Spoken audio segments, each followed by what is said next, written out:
So hello everyone, this is Devendra Mishra and आज की हम क्लास में देखेंगे कि क्लासिकल थ्योरी है क्या और इसके क्या यूजेस हैं, क्योंकि हमने इससे पहले की क्लास में हमने प्री साइंटिफिक थ्योरीज़ के बारे में पढ़ा था। उसके बाद हमारी साइंटिफिक थ्योरीज़ आती है।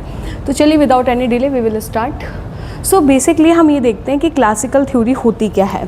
देखिए, classical theory is one of the earliest approach to the management that developed during the industrial revolution. ये ऐसी थ्योरियाँ हैं कि जो क्या हुआ था, इंडस्ट्रियल रेवोल्यूशंस के टाइम पे क्या हुई थी, डेवलप हुई थी।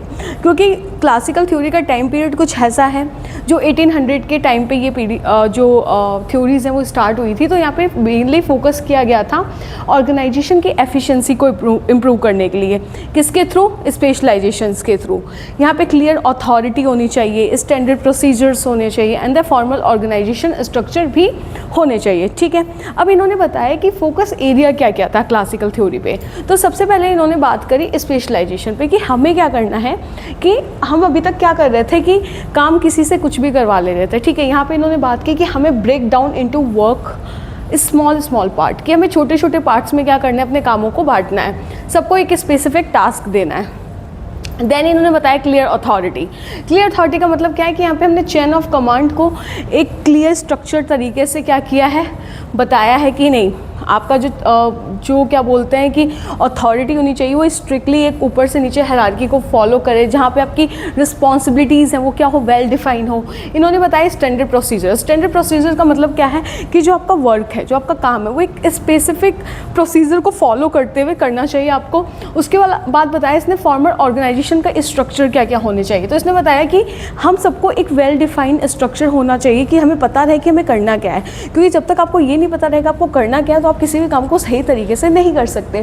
तो इन्होंने बताया कि हमारे पास एक प्रॉपर SOPs होनी चाहिए, हमारी कम्युनिकेशन बहुत स्ट्रॉन्ग होनी चाहिए, हमारी रिलेशनशिप बहुत अच्छी होनी चाहिए। ये सब चीज़ें इन्होंने बताई ना। ये बात करते हैं एफिशिएंसी के बारे में। तो यहाँ पे क्या आता है कि आपकी प्रोडक्टिविटी कैसे इन्हेंस कर सकते हैं, ठीक है, या हम कैसे वेस्ट को रिड्यूस कर सकते हैं। इन सब चीज़ों पर जो बातें हुई आपकी क्या हुई, एफिशिएंसी पे होती है।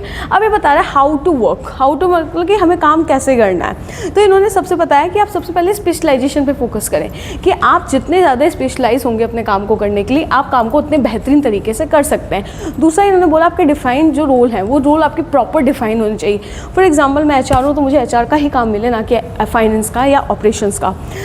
Then standard rules and procedure, आपके पास एक प्रॉपर SOP होनी चाहिए जिसमें आपको ये पता होना चाहिए कि आपको क्या करना है, आपको क्या नहीं करना है। आपके पास बेटर कोऑर्डिनेशन होने चाहिए, कि मतलब आपको ये पता रहे कि आपको किसके साथ कैसे मेल मिलाप करके रखना है, किसके साथ नहीं रखना है। देन इसने बात की हायर प्रोडक्टिविटी की। हायर प्रोडक्टिविटी का मतलब कैसा है, जब तक हमारी एफिशिएंसी इफेक्टिवनेस बहुत बेहतरीन तरीके से हम यूज़ नहीं कर पाएंगे, तब तक हम अपनी प्रोडक्टिविटी को क्या कर सकते हैं, सही तरीके से इंप्रूव नहीं कर सकते हैं। देन इन्होंने बात की ऑर्गेनाइजेशन एफिशिएंसी की। ऑर्गेनाइजेशन एफिशिएंट कब काम करेगा, जब वहाँ पे आपके वेस्ट क्या होंगे, रिड्यूस होंगे। ठीक है, सो यहाँ पे की आइडिया क्या है कि the organisation work best when every employ has clearly defined roles and follow systematic procedures. ठीक है, यहाँ पे इसने बताया कि एक ऑर्गेनाइजेशन तब अच्छे से काम करता है जब एक आपके ऑर्गेनाइजेशन के अंदर क्या हो, कि रोल्स बहुत अच्छे से डिफाइन हो, और आपका जो ऑर्गेनाइजेशन में जितने भी एम्प्लॉय उनका रोल बहुत अच्छे से क्या हो, प्रोसीजर्स को फॉलो कर रहा हो। नेक्स्ट स्लाइड में हम देखेंगे कि क्या ऐसे हिस्टोरिकल बैकग्राउंड है। So historical background of the classical theory, ये बता रहा है कि व्हाई दिस क्लासिकल थ्योरी, ये क्लासिकल थ्योरी बनी क्यों। तो सबसे पहले बात करते हैं, देखिए classical theory of management emerge in the late 19th century. मैंने जैसे बताया कि जब इंडस्ट्रियल रिवॉल्यूशन आया उसके टाइम पे ही ये थ्योरीज आई थी। तो यहाँ पे क्या बताया गया कि उस समय हमें जो इंडस्ट्रियलाइजेशन को अडॉप्ट करने में बहुत प्रॉब्लम आती थी, हमें समझ में नहीं आ रहा था हमें काम कैसे करना है, बिकॉज कोई आपका स्पेसिफिक वर्क स्ट्रक्चर नहीं था, रोल्स रिस्पॉन्सिबिलिटी नहीं थी, कोई SOP नहीं थी। तो बोल सकते हैं ना, बिना हाथ पैर के हम लोग अपनी इंडस्ट्री स्टैब्लिश करने के लिए स्टार्ट तो कर दिया था, लेकिन without any structure, without any predefined rules, without any structure ecosystem, we can't do our work in a systematic way. तो इन्होंने बताया कि हमें कहाँ से इसकी शुरुआत होती है। सबसे बताया रैपिड इंडस्ट्रियल रिवोल्यूशन। यहाँ पे क्या होता है कि जो टेक्नोलॉजिकल एडवांसमेंट होता है, ठीक है, वो लार्ज स्केल पे हुआ। नई नई टेक्नोलॉजी कैसे आई कि आपकी फैक्ट्रीज डेवलप स्टार्ट हुई, आपकी उस समय रेल्स भी स्टार्ट हो गई थी, प्रिंट मीडिया भी स्टार्ट हो गया था, तो चीज़ें क्या हो रही थी, टेक्नोलॉजिकल एडवांस हो रही थी। तो यहाँ से हमें लगा कि नहीं, अब हमें किसी स्पेसिफिक बहुत प्री डिफाइंड स्ट्रक्चर की जो साइंटिफिक तरीके से काम करता है उसकी ज़रूरत है। दैन हमारे पास दूसरी चीज़ आती है ग्रोथ ऑफ फैक्ट्रीज। यहाँ पे क्या हुआ कि large factory were establish with machine and the mass production. जो बड़ी बड़ी फैक्ट्रीज, ठीक है, वो क्या होंगी, स्टैब्लिश होने लग गई, किसके साथ, मशीन के साथ और मास प्रोडक्शंस के साथ, क्योंकि हमारी जो रिक्वायरमेंट है वो भी बढ़ने लग गई थी। लोग अवेयर होने लग गए थे कि ठीक है, हम चीज़ों को ट्रेडिशनली ना यूज़ करके मैकेनिकली भी बना सकते हैं। थर्ड आता है इंक्रीज इन वर्क फोर्स। यहाँ पे क्या हुआ कि a large number of workers were employ in the factories. अब फैक्ट्री के अंदर क्या हुआ कि बहुत लार्ज लेवल पे वर्कर्स क्या हो गए, एम्प्लॉयड हो गए फैक्ट्रीज़ के अंदर। तो उससे क्या हुआ कि उनकी जो एक आप बोल सकते हैं कि रेपुटेशन है, ठीक है, वो भी हाई हुई। The need for higher productivity. हमें क्या हुआ कि जब हम ट्रेडिशनली काम करते थे तो हमारा प्रोडक्टिविटी डेफिनेटली क्या होता है, स्लो होता है, क्योंकि हम उतने फास्ट चीज़ों को प्रोड्यूस नहीं कर सकते, हम उतने फास्ट चीज़ों को क्या कर सकते हैं, बना नहीं सकते। तो यहाँ पे जब मशीनें आई तो डेफिनेटली आपका आउटपुट ज़्यादा होने लग गया। Then poor coordination among workers. क्या होता है, जब हम प्री साइंटिफिक थ्योरीज पढ़ रहे थे तो हमने देखा कि उस समय जो काम करे जा रहे थे वो जजमेंट के बेसिस पे, इंट्यूशंस के बेसिस पे, या फिर हमें ऐसा लग रहा है, आप हाइपोथेसिस के बेसिस पे हाइपोथेटिकल चीज़ें चल रही थी। कोई आपके पास स्ट्रक्चर नहीं था, कोई आपके पास साइंटिफिक मेथड नहीं था, कुछ आपके पास ऐसा प्रीडिफाइन नहीं था कि जो आपको क्या कर सके, बता सके कि मुझे काम कैसे करना है। तो यहाँ से शुरुआत होती है कि हमारे पास कोई प्लानिंग नहीं थी, तो हमें ज़रूरत पड़ेगी नहीं, अब हमें किसी एक स्पेसिफिक प्लानिंग की ज़रूरत है। देन हमें कोऑर्डिनेशन की भी उतनी ही ज़रूरत है, क्योंकि क्या हो रहा था, जब तक डिपार्टमेंट टू डिपार्टमेंट कोऑर्डिनेशन नहीं हो रहा था, लोगों के बीच में आपस में अच्छा कम्युनिकेशन नहीं था, तो चीज़ें क्या हो रही थी, कॉन्फ्लिक्ट के चांसेस बढ़ रहे थे, वेस्ट वहाँ पे बढ़ रहा था, डिलेज हो रही थी चीज़ों में। इसलिए इन्होंने बताया कि हमें कहीं ना कहीं अब साइंटिफिक तरीके से काम करने की ज़रूरत है। देन ये बताता है demand for systematic management practice. ठीक है, ये बताया there was a need for scientific and systematic approach to manage work effectively, कि हमें कहीं ना कहीं ज़रूरत है किस तरीके की, कि हम चीज़ों को साइंटिफिकली कैसे चला सकें। अब इसके ऑब्जेक्टिव क्या थे, कि उसके ऑब्जेक्टिव थे increase efficiency and productivity while reducing waste. So इन्होंने ये बताया कि बाद में आइए, हाँ आधे घंटे बाद, ठीक है। इन्होंने बताया कि कैसे हमें अपनी एफिशिएंसी को, प्रोडक्टिविटी को बढ़ाना है, जैसे कि हम क्या कर सके, रिड्यूस वेस्ट को क्या कर सके, रिड्यूस कर सके। तो बेसिकली इसका ऑब्जेक्टिव क्या था कि यहाँ पे फाउंडेशन क्या था, modern management bringing order, structure and the efficiency of the organisation. ठीक है, कि हम कैसे चीज़ों को कर सकते हैं। अब ये बता रहा है आपके कौन कौन से कैरेक्टरिस्टिक थे क्लासिकल थ्योरी के। तो यहाँ पे आता है मेन फीचर्स। मेन फीचर्स में ये बताता है कि यहाँ पे हमने फोकस किया improving organisation efficiency through structure, control and systematic management practice के थ्रू। कि हमने क्या बताया कि हमारी जो क्लासिकल थ्योरी फोकस किस पे कर रही है, structure, control and systematic management practice. क्योंकि इससे पहले तो कुछ था ही नहीं ना हमारे पास, हम जो भी कर रहे थे अपने मन से कर रहे थे, कुछ भी मन किया वो हमने कर दिया, नहीं किया, कोई टाइम रोल नहीं है आपका, कोई स्पेसिफिक आपका स्ट्रक्चर नहीं, कोई इकोसिस्टम नहीं है, कोई टाइमलाइन नहीं है, तो काम हो भी रहा था, वेस्ट भी बहुत ज़्यादा हो रहा था। तो वो सब चीज़ें चल रही थी, बट कोई एक प्री डिफाइंड रोल नहीं था। तो हमें लगा कि अब हमें एक बहुत स्ट्रक्चर्ड तरीके से काम करने की ज़रूरत है। तो सबसे पहले क्या हुआ, साइंटिफिक अप्रोच टू मैनेजमेंट। ठीक है, यहाँ पे बताया कि management decision are based on systematic observation, analysis, experimentation rather than the personal judgement. कि जो मैनेजमेंट के डिसीजन लिए गए वो बेस्ड ऑन द ऑब्जर्वेशन, हमने ऑब्जर्व किया किसको, इकोसिस्टम को, एनालाइज किया चीज़ों को कि चीज़ें वर्क कैसे करती है, देन एक्सपेरिमेंट किया rather than the personal judgement. हमने अब अपने ओपिनियन के बेसिस पे काम नहीं किया कि नहीं ऐसा हो रहा तो ऐसा होगा, ऐसा हो रहा तो ऐसा होगा, मेरा मन कह रहा है या उसका मन कह रहा है या उसने ऐसा बोला, नहीं, हम चीज़ों को साइंटिफिकली प्रूव करेंगे, then we will decide. Second है क्लियर डिवीजन ऑफ वर्क। पहले हम एक व्यक्ति से सारे काम करवा लेते थे। हमारे पास एक एम्प्लॉय वो एचआर भी संभालेगा, फाइनेंस भी संभालेगा, ऑपरेशंस भी संभालेगा, मार्केटिंग भी संभालेगा। यहाँ पे हमने बोला नहीं, हर डिपार्टमेंट का अपना एक अलग स्पेसिफिक एक्सपर्ट होगा जो चीज़ों के लिए क्या करेगा, चीज़ों को डिवाइड करेगा छोटे छोटे टास्क में, जहाँ पे हम टास्क को स्पेसिफिक टास्क को असाइन करेंगे और जो उसके लिए बेस्ट पर्सन होगा, जिसके पास स्किल्स बेस्ट होगी, उसकी स्पेशलाइजेशन उसमें होगी, वही उस काम को करेगा। देन आता है फॉर्मल ऑर्गेनाइजेशन स्ट्रक्चर। यहाँ पे क्या हुआ कि अब हमें लगा कि हमें फॉर्मल ऑर्गेनाइजेशन की भी रिक्वायरमेंट है, ठीक है। यहाँ पे इसने बताया कि वेल डिफाइंड स्ट्रक्चर होना चाहिए with clear roles, responsibility and the reporting relationship, ठीक। Now fourth, standardize procedure. यहाँ पे ये बताया गया कि work is perform according to the established rules, methods and standard operating procedure is ensure efficiency. क्योंकि यहाँ पे जो काम परफॉर्म किया गया कैसे, रूल्स को डिफाइन करके, मेथड को डिफाइन करके, और एक स्पेशल स्टैंड आपके पास एसओपी दी गई कि आपको इस तरीके से काम करना है, राइट। देन आपकी हायरार्किकल अथॉरिटी क्या बताई कि अब हमारे पास एक मैनेजर होगा, देन उसके नीचे टीम लीडर होगा, देन उसके नीचे सारे वर्कर्स होंगे। तो इसने क्या बताया कि authority flow from top to bottom, हमें ऊपर से नीचे की तरफ आना है, जहाँ पे हम चीज़ों को क्या करेंगे, सही तरीके से यूज़ करेंगे और चीज़ों को एज ए हायरार्किकल फॉलो करेंगे। देन ये बताता है discipline and control. Employ are expected to follow rules and regulations, ठीक है। एम्प्लॉय क्या कर रहे थे, एक्सपेक्ट कर रहे थे रूल्स एंड रेगुलेशंस को, क्योंकि आपके पास जब तक कोई रूल्स एंड रेगुलेशन नहीं है, डिसिप्लिन नहीं है, आप चीज़ों को सही तरीके से नहीं कर सकते। So here it is decided that employ are expected to follow rules and regulation, discipline, ensure order, smooth operations and the goals achievements. Then seventh आता है efficiency and the productivity. Efficiency and productivity किस चीज़ पे बात कर रही है कि यहाँ पे मेन फोकस किसका था कि हमें मैक्सिमम आउटपुट लेना है मिनिमम इनपुट से, और वहाँ पे वेस्ट भी क्या हो, हमारे पास बहुत कब हो। देन एट आता है स्पेशलाइजेशन ऑफ एम्प्लॉयज़। अभी तक हम हर किसी को किसी भी काम के लिए लगा दे रहे थे, यहाँ पे हमने ये डिसाइड किया कि नहीं, हम उनसे यही काम करेंगे, जो हम उनसे वही काम करवाएंगे जो उस काम के लिए परफेक्ट होगा। तो उससे उनकी एक्सपर्टी बढ़ेगी, उनके उससे स्किल्स इन्हांस होगी, ठीक है, जिससे कि वो काम को बहुत अच्छे तरीके से कर पाएंगे।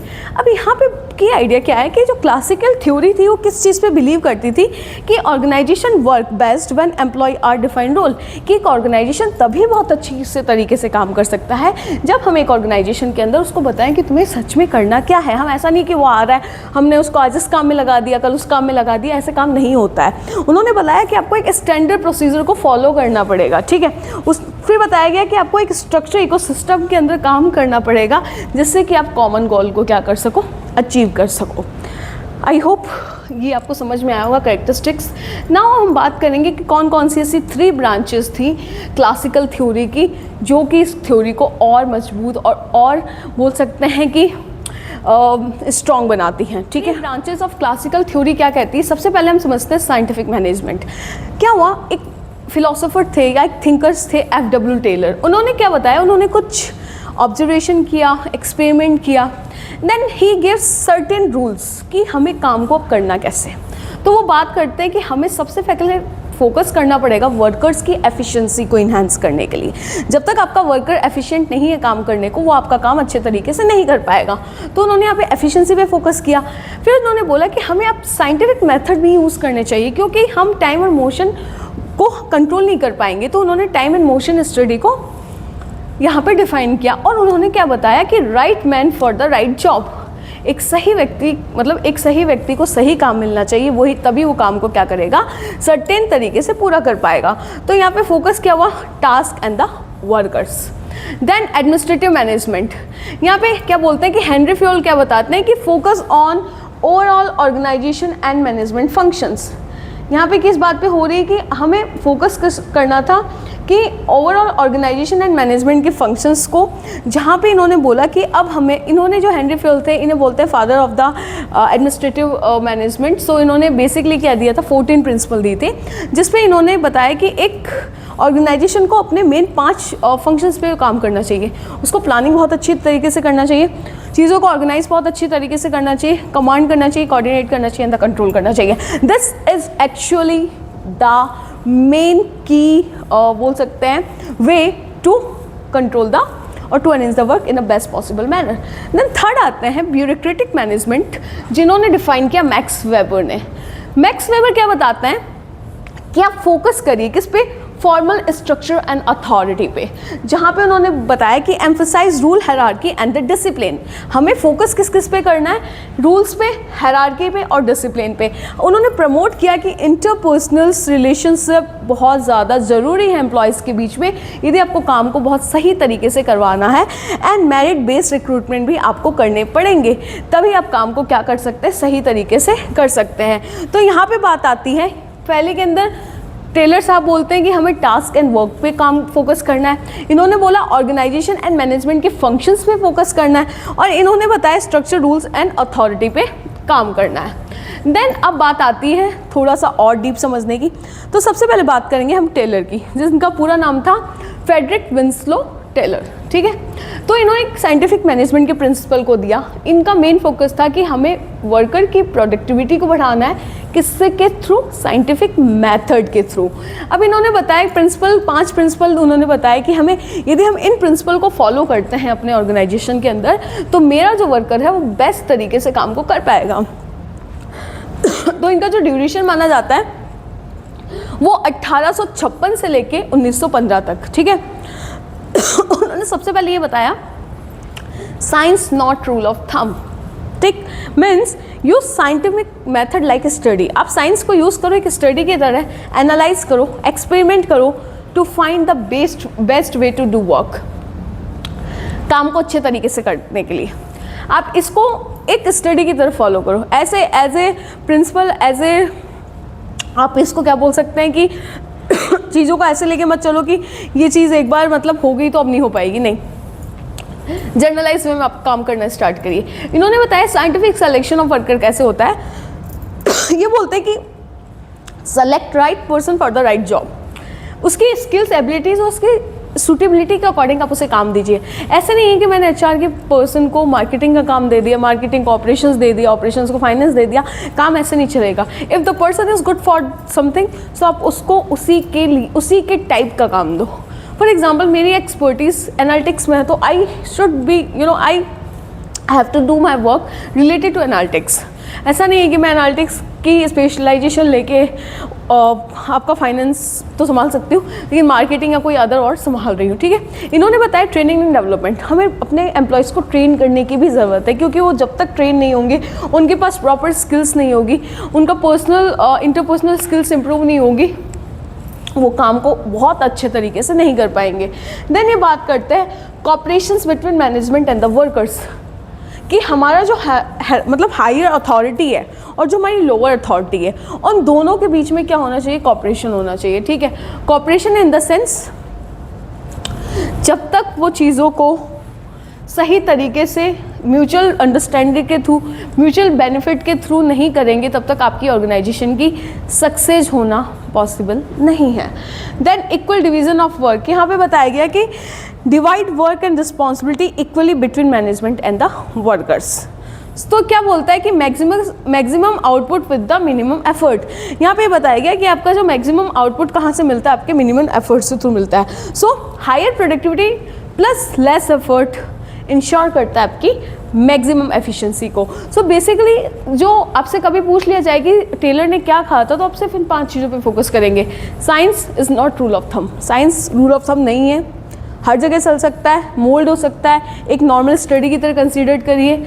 साइंटिफिक सिलेक्शन करिए अपने वर्कर्स का, ट्रेनिंग एंड डेवलपमेंट पे फोकस करिए, उसके साथ कॉपरेशन करिए, कहाँ जहाँ आपके मैनेजमेंट और वर्कर्स के बीच में कॉपरेशन होने चाहिए, and equal division of work होना चाहिए, ठीक है। देन इनकी कुछ टेक्निक है, ठीक है। इन्होंने टेक्निक के बारे में बताया क्योंकि हमें अपनी एफिशिएंसी और इफेक्टिवनेस को इम्प्रूव करना था। So we have to just like develop some techniques and we have to follow some techniques to enhance our efficiency and effectiveness. So what we can do first is time study. इन्होंने focus किया कि हमें अपने time को बहुत as a आपको assets consider करना है. So what you understand about here that measure the time taken a skill worker to complete each element of task. इन्होंने क्या बताया कि आप टाइम को ऐसे मेज़र करिए कि हमें हर एक एलिमेंट को कंप्लीट करने के लिए इतने ही टाइम की रिक्वायरमेंट है और मुझे उस सर्टेन पीरियड के अंदर, उस सर्टेन टाइम ड्यूरेशन के अंदर वो काम करना है. सो इससे क्या होगा, आपको अपना आप बोल सकते हैं कि स्टैंडर्ड टाइम के अंदर आप अपनी जॉब को बहुत परफेक्टली कर पाएंगे। सो बेसिकली इन्होंने बात की टाइम ब्लॉकिंग की। टाइम ब्लॉकिंग एक सिस्टम होता है जिसमें हम किसी भी काम को एक स्पेसिफिक टाइम देते हैं और उस स्पेसिफिक टाइम के अंदर आपको वो काम करना होता है। सेकेंड आता है मोशन स्टडी। मोशन स्टडी क्या बताती है? Analyse and eliminate unnecessary movement is doing a task. जितने अननेसेसरी टास्क है, अननेसेसरी एक्टिविटीज है, remove all. You have to focus only simplifying motion and reducing the fatigue. Okay? Then standardization. Standardization किस पे काम करता है? Develop standard method. आपको standard method अपने डेवलप करने पड़ेंगे, टूल्स अपने डेवलप करेंगे और वर्क कंडीशंस को इतने अच्छे से एनालाइज करना पड़ेगा और अपने टास्क को इतना स्मार्टली परफॉर्म करना पड़ेगा कि जैसे आप अपने काम को कंसिस्टेंटली कर पाएँ। उसमें बीच में भी कहीं भी ब्रेक केस आ रहे हैं या फिर you are not able to do that work, so you have to focus on the standardisation. क्योंकि स्टैंडर्डाइजेशन में क्या होगा कि आपके पास एक सर्टेन रूल होंगे, आपके पास आपके SOP होंगे, आपको पता होगा कि मुझे क्या करना है and you will be able to do work. Then he talk about the different price rate system. इन्होंने ऐसा क्यों किया? इन्होंने बताया कि pay higher wages for the higher output. जिसने जितना ज़्यादा काम किया भैया उसको तुम उतना पैसा दो। ऐसा नहीं है कि कोई कम काम कर रहा है आप उसको भी उतनी सैलरी दे रहे हो, जो ज़्यादा कर रहा है उसको भी उतनी सैलरी दे रहे हो, तो उसका मॉनेटरी मोटिवेशन नहीं आएगा। So you have to focus on this part and give the wages as per his output और her output, that what she can do और एज पर हर बोल सकते हैं कि एफर्ट्स और his efforts we have to provide the wages. इससे क्या होगा कि आपका एम्प्लॉय क्या होगा? मोटिवेट होगा to do your work in a best possible manner. Now fifth is functional foremanship. Functional foremanship में क्या होता है कि specialize supervisor for the different functions like planning, quality, speed, etc. So इन्होंने बताया कि improve efficiency through expert supervision के through. अब एग्जाम्पल की बात करते हैं। सो अब factory studies how long it takes to assemble one product and develop the fastest mode. सो यहाँ पे क्या देखते हैं कि हमने क्या किया, एक ऑब्जर्व स्किल वर्कर को दिया एक काम स्पेसिफिक टाइम के अंदर, उसके बाद हमने ईच एलिमेंट पे क्या किया, टाइम को मेजर किया। यहाँ पे हम डेटा एनालाइज कर रहे हैं क्योंकि हमें अननेसेसरी मोशन और डिलेस को क्या करना है, रिमूव करना है। देन हम क्या करेंगे, एक स्टैंडर्ड टाइम सेट करेंगे, एक स्टैंडर्ड मेथड सेट करेंगे जिसपे क्या करेंगे, सारे वर्कर्स अपना बेस्ट फास्टेस्ट स्टैंडर्ड मोड क्या करेंगे, मेथड क्या करेंगे, अडॉप्ट करेंगे और अपने काम को बहुत अच्छे से क्या कर पाएंगे, पूरा कर पाएंगे। सो बेसिकली इन्होंने बताया कि more output in the less time with the less effort and the greater accuracy. So you can see here what are the benefits to increase productivity. आप अपनी प्रोडक्टिविटी बढ़ाइए, ठीक। Reduce waste and the unnecessary efforts. आपको waste भी reduce करने पड़ेंगे और unnecessary efforts भी रिड्यूस करेंगे। Ensure quality and the consistency. आपको अपनी क्वालिटी में भी इन्हांसमेंट करना पड़ेगा एंड कंसिस्टेंसी में भी एनहांसमेंट करना पड़ेगा। Better utilisation of the time and the resources. अपने टाइम और रिसोर्स को बहुत स्मार्टली यूज़ करिए because they are the precious. And now higher earnings for both workers and the organisation, that if someone is working for you, so you have to just think about his or her personal benefit also. So these are the advantages of the FW Taylor or the scientific methods. So now second theory is it is talking about the administrative management. So basically this is given by the Henry Fayol. The timeline is the 1841 to 1925. ठीक है, ये FW Taylor के बाद आता है। इनको कुछ कमियां लगती थी कि हमने ये काम नहीं किया इधर सही से, so we have to perform our task in certain way which are more suitable for the organisation. So basically Henry Fayol बताते हैं कि to manage, to forecast and plan, to organise, to command, to coordinate and to control. इन्होंने सबसे पहले बात की है कि हमें अपने जो फंक्शंस ऑफ मैनेजमेंट है उन पे बहुत ज़्यादा ध्यान देने की ज़रूरत है कि हम क्या कर रहे हैं, फोरकास्ट कैसे कर रहे हैं, चीज़ों को प्लान कैसे कर रहे हैं, ऑर्गेनाइज कैसे कर रहे हैं, कमांड कैसे कर रहे हैं, कोऑर्डिनेट कैसे कर रहे हैं और कंट्रोल कैसे कर रहे हैं। तो इन्होंने यहाँ पे 14 प्रिंसिपल दिए। सबसे पहले हम उन्हें देखते हैं, देन फिर हम बात करेंगे उसके 5 फंक्शंस ऑफ मैनेजमेंट के। पहला फंक्शंस बोलता है डिवीजन ऑफ वर्क। मतलब यहाँ पे जो काम आपको देना चाहिए आपकी स्पेशलाइजेशन के बेसिस पे, ऐसा नहीं मैंने कोई भी काम उठा के आपको दे दिया, this is not a right way. You have to work in which you are expert. So first is division of work. Second is talking about authority and the responsibility. What it's what is actually authority gives the right two gives orders. आपके पास इतना right है कि मैं किसी और को कोई काम दे सकती हूँ, and responsibility is duty to perform, क्योंकि कहा जाता है कि अथॉरिटी के साथ रिस्पॉन्सिबिलिटी ऑटोमेटिकली आती है एंड रिस्पॉन्सिबिलिटी के साथ अथॉरिटी ऑटोमेटिकली आती है। फॉर एग्जाम्पल मैं मैनेजर हूँ तो मैं अपने सबऑर्डिनेट को बोल सकती हूँ you have to perform this task, so he और she is also responsible towards me. Now third one, discipline. What is about discipline? That obedience, respect and rules are essentials, that you have to obedient. आपको अपने काम के लिए obedient होना पड़ेगा, आपको discipline उसमें फॉलो करना पड़ेगा, आपको रेस्पेक्ट के साथ और रूल्स एंड नॉर्म्स को फॉलो करना पड़ेगा। जब तक आप इन चीज़ों को फॉलो नहीं करेंगे you are not able to perform your work in a best possible manner, so we have to consider this part as well. Now in fourth he is talking about unity of command. What is unity of command? So unity of command is talking about that employee should receive order from your superior only. मतलब आपका unity of command बताता है कि आपको जो order मिल रहा है वो आपके हमेशा सुपरवाइजर से मिलना चाहिए। ऐसा नहीं है कि आपका नीचे जो है आपके अंडर जो काम कर रहे हैं वो आपको ऑर्डर देके चल जा रहे हैं। No, this is a not right way. Your order should come from your superior, otherwise कोई एक्सेप्ट नहीं करना आपको। 9 ये क्योंकि यहाँ पे आपकी रेस्पेक्ट की बात आ जाती है, so you have to only accountable responsible for your supervisor, nothing more than that. Unity of direction, fifth one. Unity of direction क्या बोलता है? Activity with the same objective should have one plan and one head. मतलब यदि आपको कोई काम दिया जा रहा है तो आप एक समय में एक व्यक्ति के लिए ही रिस्पॉन्सिबल हो।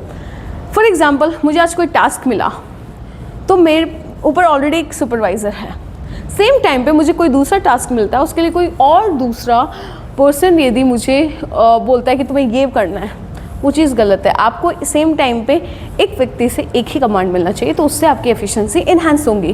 देन ये बताते हैं subordination of individual interest to general interest, कि हमें अपने ऑर्गेनाइजेशन के इंटरेस्ट को तो ध्यान रखना ही चाहिए क्योंकि हमारा मेन विज़न है, but we have to also think about our personal, मतलब क्योंकि एम्प्लॉय को अपनी पर्सनल नीड के बारे में भी सोचना है, तो उन्हें बोला कि आप खुद की पर्सनल नीड को भी ध्यान में रखिए लेकिन ऑर्गेनाइजेशन के नीड को भी ध्यान में रखिए, उनके गोल्स को भी ध्यान में रखिए, उसके अकॉर्डिंग काम करिए। Remuneration, it is talking about that fair पे फॉर सर्विसेज। आप जो काम करवा रहे हैं, आप जो काम कर रहे हैं उसके लिए आपको एक अच्छा खासा अमाउंट मिलना चाहिए। ऐसा नहीं है आपने काम किया 100 रुपये का आपको 10 रुपये दिए जा रहे हैं, this is not a right way. Now 8th one is talking about the centralisation. What is centralisation? Balance between central authority and the freedom.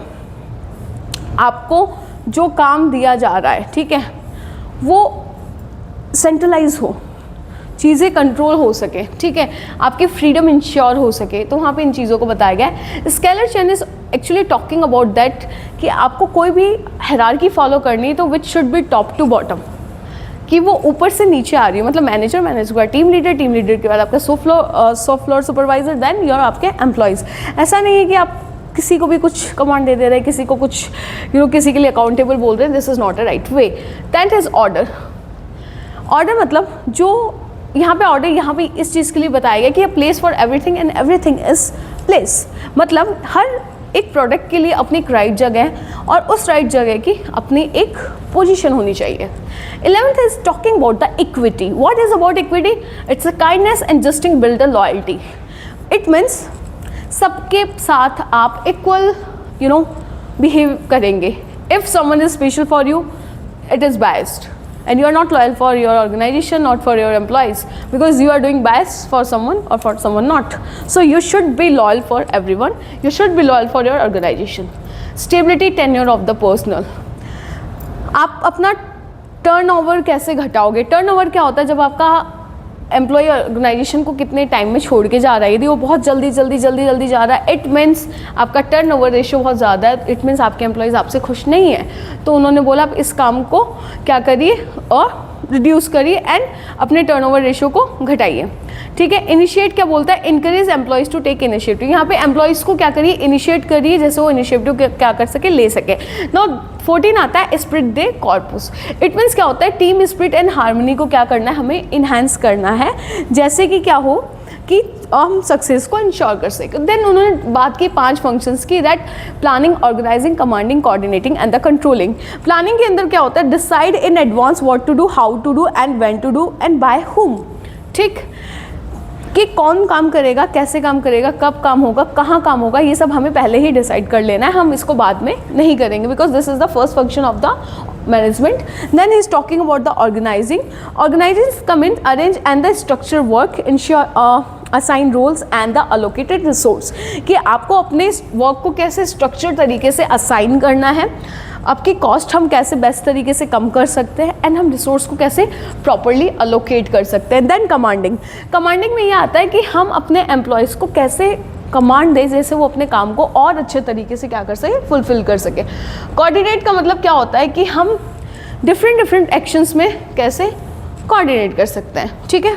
Then controlling. Controlling का मतलब क्या होता है, monitor performance and ensure plans and the followed, कि हमने जो standard decide किया था और हमें जो मिला क्या वो सेम है, यदि सेम नहीं है तो क्यों नहीं है, क्या वेरिएंस है जिसके कारण दोनों में डिफरेंस आया. सो एसेंस क्या बताता है कि फेल जो हैं बेसिकली ये देखते हैं कि मैनेजमेंट एक यूनिवर्सल प्रोसेस है जो कि सभी टाइप के ऑर्गेनाइजेशन के अंदर क्या हो सकती है, अप्लाई हो सकती है. नाउ इसके हमने प्रिंसिपल्स देख लिए, वही प्रिंसिपल्स हैं जो मैंने आपको ऑलरेडी बता दिए हैं. तो यहाँ पे इसने बताया कि to manage is to forecast and to plan, to organise, to command, to coordinate and to control, ये फ्योल बात करते हैं. Now we will talk about the bureaucratic management, क्योंकि मैनेजमेंट को हमने साइंटिफिक तरीके से भी देखा, हमने एडमिनिस्ट्रेटिव तरीके से भी देखा. अब एक नए थिंकर्स आते हैं, मैक्स वेबर, वो बात करते हैं कि नहीं, इसका एक और एस्पेक्ट है जिसको हम बोलते हैं ब्यूरोक्रेटिक मैनेजमेंट, कि मैनेजमेंट को हम कैसे ब्यूरोक्रेटिक एस्पेक्ट से भी देख सकते हैं. तो ब्यूरोक्रेटिक एस्पेक्ट से देखने के लिए सबसे पहले हमें इसको समझना होता है कि ये है क्या. तो इन्होंने बताया कि मैनेजमेंट एक system based, rules authority based and एक फॉर्मल स्ट्रक्चर है. ठीक है. यहाँ पे बात क्या कर रहा है कि मैक्स वेबर बात कर रहे हैं 1864 से 1920 के बीच में ये आए थे, इनका टाइम ड्यूरेशन था. एक जर्मन सोशियोलॉजिस्ट थे जो बता रहे हैं कि इन्होंने ऐसी थ्योरी डेवलप की जो बता रहा है कि bureaucracy is the most rational and efficient form of the organisation, कि एक ऑर्गेनाइजेशन के अंदर सबसे यदि कोई रैशनल थ्योरी है वो कौन सी थ्योरी है, ब्यूरोक्रेसी की. क्योंकि यहाँ पे बता रहे हैं कि हम जो ऑर्गेनाइजेशन का स्ट्रक्चर है ना वो बहुत आइडियल तरीके से क्रिएट करते हैं. ठीक है. जहाँ पे सबके रोल्स, अथॉरिटी, उनकी एफिशिएंसी एंड ऑर्डर बहुत प्री डिफाइन है, बहुत स्ट्रक्चर तरीके से डिफाइन है. तो आप देखेंगे कैसे आइडियल स्ट्रक्चर फॉलो होता है. टॉप मैनेजमेंट आपका सबसे पहले, देन हमारा मिडिल मैनेजमेंट काम कर रहा है, देन हमारा सुपरवाइजर एंड स्टाफ काम कर रहा है. This is the hierarchy, this is the role of management. So यहाँ पे आपका क्लियर चेन ऑफ अथॉरिटी होनी चाहिए. मतलब यदि मैं आपको कमांड दे रही हूँ तो मेरे पास वो पावर, मैं उसके लिए एंटाइटल होनी चाहिए, मेरे पास वो एक्सपर्टीज होनी चाहिए, मुझे अपने हायरार्की के डिफरेंट रोल्स को प्रॉपर डिफाइन करना होगा. Then authority flows top to bottom, आपकी अथॉरिटी टॉप से बॉटम की तरफ आनी चाहिए, ना कि बॉटम से टॉप की तरफ, क्योंकि जो जितना हायर पोजीशन पे उसकी अथॉरिटी उतनी ज़्यादा है. Next he is talking about that communication for the formal structure, कि आपका जो कम्युनिकेशन चल रहा है वो एक प्रॉपर स्ट्रक्चर तरीके से चले. ऐसे नहीं कि मुझे इन्होंने कुछ और कहा, मैंने उनको कुछ और कहा, उन्होंने कुछ और कहा. So it can create the problem, it can create the discrepancies. So you have to follow a formal structure. Now features क्या बता रहा है, formal rules. Okay, that operations govern by set of clear written rules and the procedures, कि अब जो operations हैं वो एक बहुत अच्छे तरीके से, ठीक है, एक सेट ऑफ रूल्स और क्लियर रिटन रूल्स के थ्रू, प्रोसीजर के थ्रू रन होने चाहिए. क्लियरली डिफाइन हायरार्की, यहाँ पे आपकी हायरार्की को हमें बहुत क्लियरली डिफाइन करना पड़ेगा कि कौन आपके टॉप लेवल पे है, कौन आपके मिडिल लेवल पे है, and who is on your lower level. Division of labour, आपके काम को आप स्पेशलाइजेशन के बेसिस पे डिवाइड करिए. यदि आपको लग रहा है वर्क ज़्यादा है, रोल इंक्रीज कर दीजिए. आपको लग रहा है कि हमारा काम ये सही नहीं हो रहा है तो आप एक्सपर्ट्स को हायर करिए. Then multi based recruitment. Fourth is talking about that जो एम्प्लॉय सिलेक्शन कर रहे हैं ना, आप उनकी क्वालिफिकेशन के बेस पे सिलेक्ट करिए. यदि वो स्किल्ड है, यदि वो प्रॉपर उसके लिए एलिजिबल है एंड उनका परफॉर्मेंस अच्छा है, then you can select, otherwise छोड़िए. Then fifth is talking about written documentation.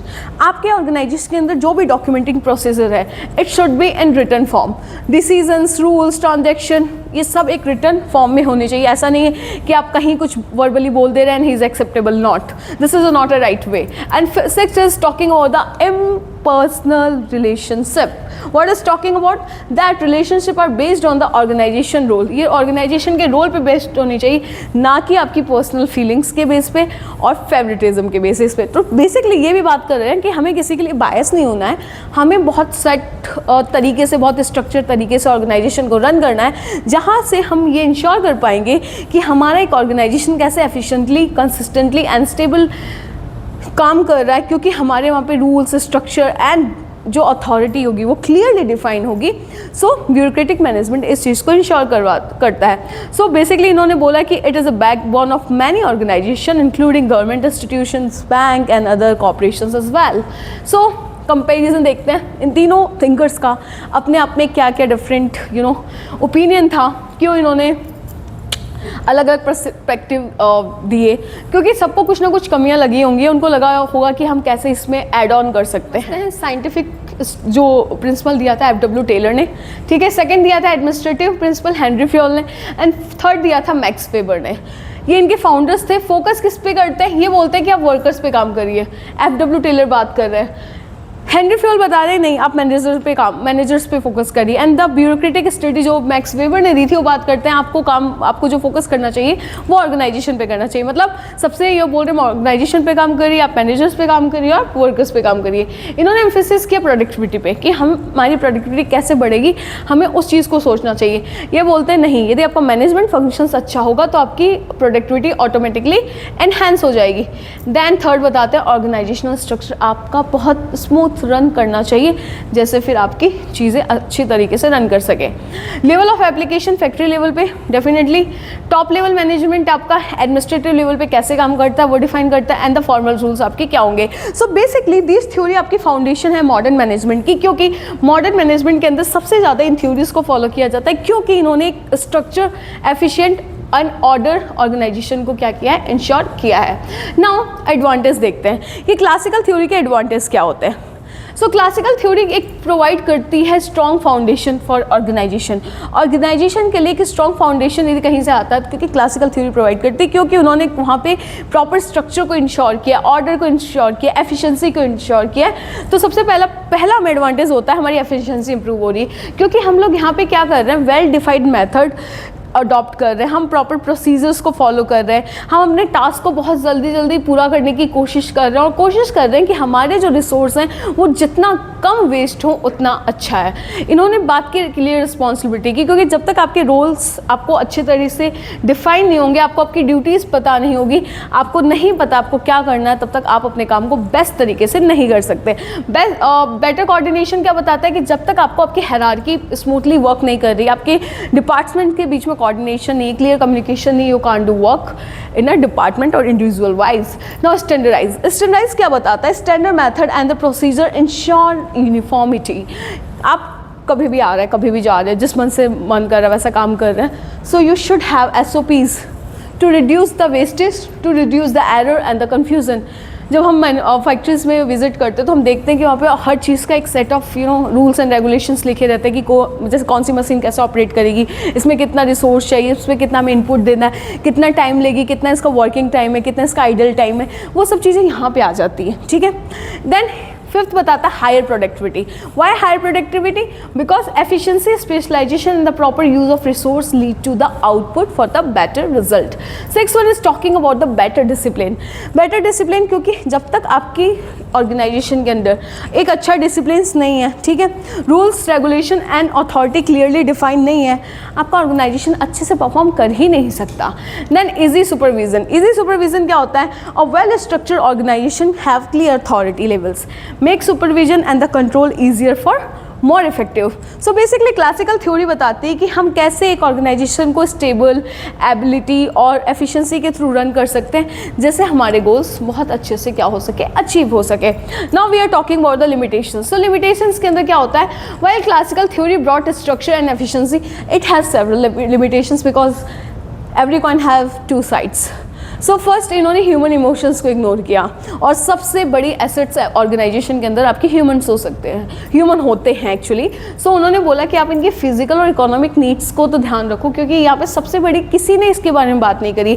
इसीलिए अब जो आगे इसके बाद थ्योरीज आएंगी वो ह्यूमन इमोशंस पे काम करेंगी। उन्हें लगेगा कि ये सबसे इंपॉर्टेंट आस्पेक्ट है जिसे ये लोग इग्नोर करते चले आ रहे हैं, क्योंकि ये ह्यूमन टू ह्यूमन कॉन्फ्लिक्ट्स हैं, they are not just coordinated with each other, they your organization will not run appropriately. So इन्होंने बताया कि इन्होंने social, emotional and the psychological needs की, एम्प्लॉयज़ की नीड्स को इग्नोर किया, तो उससे क्या हो रहा है कि आपकी एफिशिएंसी डेफिनेटली डाउन होगी। टू रिजिड, इतने स्ट्रिक्ट रूल्स, इतने प्रोसीजर्स, इतनी hierarchy, is this feasible in a practical manner in a real time? No. आपको थोड़ा सा फ्लेक्सिबल होना पड़ेगा, because situations are not same, it's a totally, your environment is totally uncertain, so how you can just predict that आपका इतना rigid system work कर पाएगा?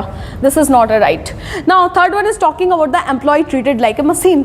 हमने यहाँ पे एम्प्लॉय को एज अ मशीन कंसिडर कर रहे हैं साइंटिफिक, उन्होंने साइंस के बेसिस पे अपने प्रिंसिपल्स तो दिए, लेकिन ह्यूमन एक साइंस मशीन नहीं है, या फिर एक मशीन की तरह काम नहीं कर सकता, उसकी अपनी एक कैपेसिटी, उसके अपने एक इमोशंस है। सो वी हैव टू इन्होंने बोला कि हम एम्प्लॉयज़ को क्या देख रहे हैं, एक टूल ऑफ प्रोडक्शन, कि हमें बस अब उनसे काम करवाना है और कैसे करवाना है जिससे हमारी प्रॉफिट बढ़े। बट एक्चुअली में humans are not a machines. Less flexibility, theory, कोई भी थ्योरी ऐसा अलाउ नहीं कर रही कि आप अडॉप्शन को चेंज करो टेक्नोलॉजी के थ्रू, मार्केट के थ्रू एंड एनवायरनमेंट के थ्रू। नो। क्यों भैया? बहुत ज़रूरी चीज़ है, हमें फ्लेक्सिबल होना पड़ेगा, बिकॉज अब जो एरा चल रहा है यहाँ टेक्नोलॉजी बूम पे है। If you are not flexible you can't sustain in the market. Fifth one is the poor motivation. Why poor motivation? It over emphasises on rules and control, reduce employee motivation and the job satisfaction as well. So you have to think about it that over emphasises हमने किस पे किया? Poor motivation पे। हमें मतलब ही नहीं है employees से, हमें बस हमारा काम हो जाए, हमें उतना मतलब है। So that's a main problem here, that we have to motivate our employee to achieve our goals as well. Now sixth one is talking about that not suitable for the today dynamic environment, because आज का environment इतना flexible है, इतना dynamic है, so यदि आप इतने rigid system को यदि follow करने जा रहे हो, so you will not in the market. So basically classical theory बताती है कि okay this is the foundation of management, it's a good, because हमें पता चला कि अब हमें काम कैसे करना है, क्योंकि प्री साइंटिफिक मेथड के अंदर तो हमारे पास कुछ था ही नहीं। यहाँ पे एटलीस्ट हमें एक स्ट्रक्चर, एक हमें बेस तो मिला, बट इसकी लिमिटेशन थी कि ह्यूमन सेंट्रिक और फ्लेक्सिबल अप्रोच हमें आगे के टाइम पे अडॉप्ट करना पड़ेगा यदि हमें अपने को वर्ल्ड लेवल पे कॉम्पीट करना है। तो चलिए एक एग्जांपल देते हैं मैकडॉनल्ड्स का। मैकडॉनल्ड्स क्या है, क्लासिकल थ्योरी को कैसे फॉलो कर रहा है इस मॉडर्न मैनेजमेंट में। उन्होंने क्या किया, सबसे पहले अपना SOP बनाया, जिसे बोलते हैं स्टैंडर्ड ऑपरेटिंग प्रोसीजर। यहाँ पे आपको पता है कि आपका every task is perform according to the SOP and ensure consistency and the quality controls outlet. आप किसी भी मैकडॉनल्ड्स की शॉप मतलब उस पर आउटलेट्स पे चली जाइए, आपको वहाँ पे सारे जो इंफ्रास्ट्रक्चर से लेकर सर्विस तक सब सेम मिलेगा, क्योंकि उनके पास ऑलरेडी एक ऐसा सेट एक रूल्स एंड रेगुलेशन, आपके स्टैंडर्ड ऑपरेटिंग प्रोसीजर अवेलेबल है जैसे जो उन्हें फॉलो करना है, और वो हर जगह सेम होगा, इसलिए वहाँ पे आपको बहुत ज़्यादा सिमिलैरिटी मिलेगी। इन्होंने यहाँ पे काम को डिवाइड कर दिया। आप देखेंगे काउंटर पे आपके पहले तो अब तो मशीन इन्होंने लगा दी कि आप आइए खुद अपना ऑर्डर दीजिए, अब तो सेल्फ हो गया है, बट पहले क्या था कि कोई आपके काउंटर पे आपके ऑर्डर्स ले रहा है, देन कोई उसको बिलिंग कर रहा है, देन उसको कोई कुकिंग अलग कर रहा है एंड कोई उसको सर्व अलग कर रहा है। सो इन्होंने बताया कि स्पेशलाइजेशन के बेस पे हमने लोगों के काम को बांट दिया है, जिससे उसकी एफिशिएंसी और स्पीड ऑटोमेटिकली इन्हेंस हो गई है। इन्होंने फिर हायरार्की को फॉलो किया। कैसे किया? सबसे पहले रेस्टोरेंट मैनेजर जो उस रेस्टोरेंट को संभालेगा, असिस्टेंट मैनेजर जो उसके नीचे है वो बाकी चीज़ें देखेगा, फिर शिफ्ट मैनेजर क्या करेगा, शिफ्ट सुपरवाइजर क्या करेगा, क्योंकि मान लीजिए एक ऑर्गेनाइजेशन रन कर रहा है अपने आप को 12 आवर्स 16 आवर्स, सो सेम एक एम्प्लॉय तो 16 आवर्स काम नहीं कर सकता ना, तो 6-6 घंटे का हमने बना दिया कि टाइम स्लॉट, 8-8 घंटे का टाइम स्लॉट बना दिया, तो वहाँ पे चीज़ें क्या हो रही है उस तरीके से रन हो रही है। And the crew members, her crew के लिए अलग अलग मेंबर्स यहाँ पे डिसाइड किए। ट्रेनिंग के अंदर क्या हो रहा है कि एम्प्लॉय रिसीव कर रहा है structure training, follow rules procedure and the service method as well. अब इन्होंने स्टैंडर्डाइज्ड प्रोसेस को भी फॉलो किया, क्योंकि आप देखिए जब भी आप किसी भी मैकडॉनल्ड्स के आउटलेट्स को विजिट करते हैं, वहाँ पे जो सबका टेस्ट होता है, जो आपको सर्व करते हैं, ऑलमोस्ट सेम होता है, बिकॉज इनकी प्रोसेस जो कुकिंग है वो सेम है। This is the actually structure. So you can see here that the applying principle of the classical theory is McDonald's ensure efficiency, consistency, control and the scalability across the thousands of locations worldwide. So the show of the classical theory is the backbone of modern organization which helps to achieve productivity, order and the success.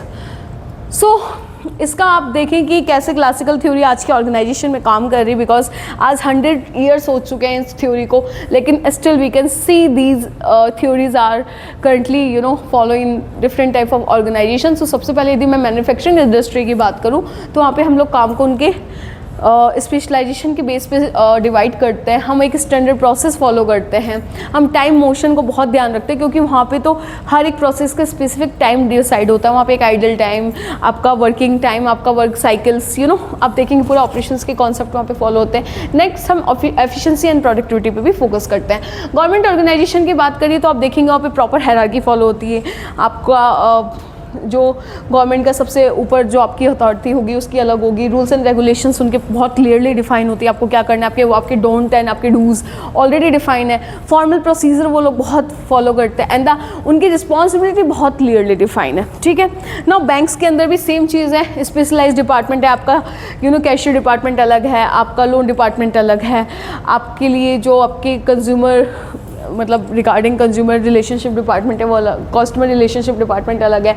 आपकी SOPs वहाँ define है कि कैसे काम को करना है, कैसे आपको अपनी बैलेंस शीट मेंटेन करनी है, कैसे आपको एक्सेल प्रिपेयर करनी है, आपको अपने डॉक्यूमेंटेशंस को कैसे प्रॉपर फॉलो करना है, आपको कैसे चीज़ों को सुपरवाइज करना है, कैसे कंट्रोल करना है. All things are already mention. So we can see that कि ये थ्योरीज आज भी यूज़ हो रही हैं आफ्टर 100 ईयर्स.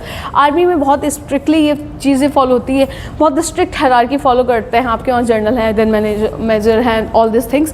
वहाँ पे क्लियर चेन ऑफ कमांड चलता है. आपका हर एक सुपरवाइजर आपको you have to responsible, you have to accountable for them. Discipline and the control is on peak. आप इसको किसी भी कीमत पे डिनाई नहीं कर सकते. And your standardised rules and the operations is also one of the main task. And hospital, ये सब ऐसी चीज़ें आप देखें जो बहुत ही बोल सकते हैं कि क्रूशियल ये ऐसे एरिया है जहाँ पे चीज़ें फॉलो हो रहे हैं. सो हॉस्पिटल इज़ वैसे सेंसिटिव एरिया. सो यहाँ पे डिवीज़न ऑफ वर्क पता है कि आपके ईयर का मतलब आप बोल सकते हैं आपके आइज़ के डॉक्टर्स अलग होंगे, आपके स्किन के डॉक्टर्स अलग होंगे, आपके यदि आपको रिलेटेड तो आपके नेफ्रोलॉजिस्ट अलग हैं. ठीक है. So everything is already pre decided. आपका स्टैंडर्ड प्रोसीजर है, सबको अपनी ड्रेस कोड फॉलो करनी है, सबको अपना एक ऑपरेटिंग करने का मेथड है. ठीक है. रिकॉर्ड्स एंड रिपोर्ट को प्रॉपर रखना है because single mistake can take the किसी की जान भी जा सकती है. एफिशिएंसी एंड पेशेंट केयर, आपको ये सब चीज़ें यहाँ पे फॉलो करनी पड़ती है. एजुकेशन डिपार्टमेंट में भी चीज़ें बहुत क्लियरली फॉलो होती है. आपके हायरार्किकल स्ट्रक्चर, आपका डीन है, आपका HOD, आपका डायरेक्टर है, आपका प्रिंसिपल है, आपके रूल्स एंड पॉलिसीज़, आपको ऐसे अपना ऑर्गेनाइजेशंस रन करने हैं. देन आपको बता रहा है कि कैसे टीचर, स्टाफ और इनका एडमिन का रोल डिफाइन है, कैसे हमें स्टैंडर्ड प्रोसेस को फॉलो करना है. तो बेसिकली क्लासिकल थ्योरी कंटिन्यू करती है, कंटिन्यूस प्रोवाइड कर रही है स्ट्रक्चर ऑफ ऑर्गेनाइजेशन को, क्योंकि यहाँ पे ये इंश्योर कर रहे हैं कि ऑर्गेनाइजेशन की ग्रोथ को हम कैसे बेस्ट पॉसिबल तरीके से ऑर्डरली, एफिशिएंटली एंड उनको कैसे कंट्रोल करके हम इनको वेरियस सेक्टर में क्या कर सकते हैं, अप्लाई कर सकते हैं. So these all about classical theory. So आगे हम देखेंगे कि आगे न्यू क्लासिकल थ्योरीज क्या बताती हैं, उनका क्या रोल है करंट में, और क्यों. ये हमने ऑलरेडी देख लिया कि कैसी कौन सी लिमिटेशंस थी जिसके कारण अब न्यू क्लासिकल थ्योरी की आगे रिक्वायरमेंट हुई. तब तक के लिए जय हिंद.